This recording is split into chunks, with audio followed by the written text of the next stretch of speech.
আপনারা দেখছেন বাংলাদেশের সবচেয়ে ব্যস্ত এবং গুরুত্বপূর্ণ বিমানবন্দর হজরত শাহজালাল আন্তর্জাতিক বিমানবন্দর ঢাকা। এটি শুধুমাত্র একটি এয়ারপোর্ট নয়, বরং বিশ্বের সঙ্গে বাংলাদেশের যোগাযোগের অন্যতম একটা প্রধান গেটওয়ে। ঢাকার কুর্মিটোলা এলাকায় অবস্থিত এই বিমানবন্দরটি 1980 সালে যাত্রা শুরু করে। প্রথমে এর নাম ছিল জিয়া আন্তর্জাতিক বিমানবন্দর। 2010 সালে এটি হজরত শাহজালাল রহমতুল্লাহি এর নামে পুনর্নামকরণ করা হয়।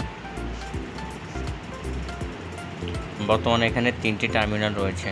টার্মিনাল 1 ও 2 ব্যবহৃত হচ্ছে আন্তর্জাতিক ফ্লাইটের জন্য, আর একটি ছোট টার্মিনাল রয়েছে অভ্যন্তরীণ যাত্রীদের জন্য।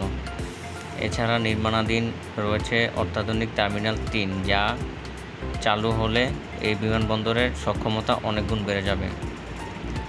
টার্মিনাল 3 যেটি রয়েছে সেটি এখনও নির্মাণাধীন, এটি এখনও কমপ্লিট হয় নাই। 2025 সালের মধ্যে আশা করা যায় এটি কমপ্লিট হয়ে যাবে। টার্মিনালের ভেতরে রয়েছে কিছু ছোটোখাটো খাবারের দোকান, কফি কর্নার, প্রার্থনার স্থান এবং ডিউটি ফ্রি শপ। যদিও আন্তর্জাতিক মানের তুলনায় কিছু সুবিধা সীমিত, তবে ধীরে ধীরে পরিবেশের মান উন্নত হচ্ছে।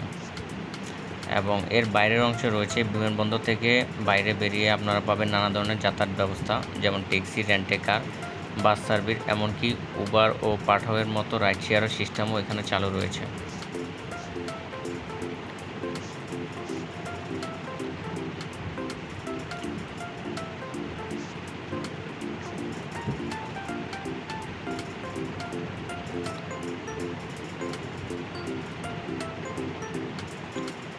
এই বিমানবন্দরটি অবস্থিত কুর্মিটোলা, ঢাকা। এটি প্রথম চালু হয় 1980 সালে। এর টার্মিনাল সংখ্যা 3টি, 2টি চালু এবং একটি নির্মাণাধীন। এর বার্ষিক যাত্রী সংখ্যা 8 থেকে 10 মিলিয়ন। নতুন টার্মিনাল 3 2025 নাগাদ সম্পন্ন হওয়ার সম্ভাবনা রয়েছে। একটি দেশের এয়ারপোর্ট সেই দেশের দর্পণ, আর হজরত শাহজালাল আন্তর্জাতিক বিমানবন্দর এখন আগামীর বাংলাদেশের বিশ্বের সামনে উপস্থাপন করতে প্রস্তুত হচ্ছে। আপনার এই এয়ারপোর্টের যাত্রার অভিজ্ঞতা কেমন, কমেন্টে জানাতে ভুলবেন না। ভিডিওটি ভালো লাগলে লাইক দিন, শেয়ার করুন আর আমাদের চ্যানেলে সাবস্ক্রাইব করুন নতুন ভিডিওর জন্য। ধন্যবাদ সবাইকে।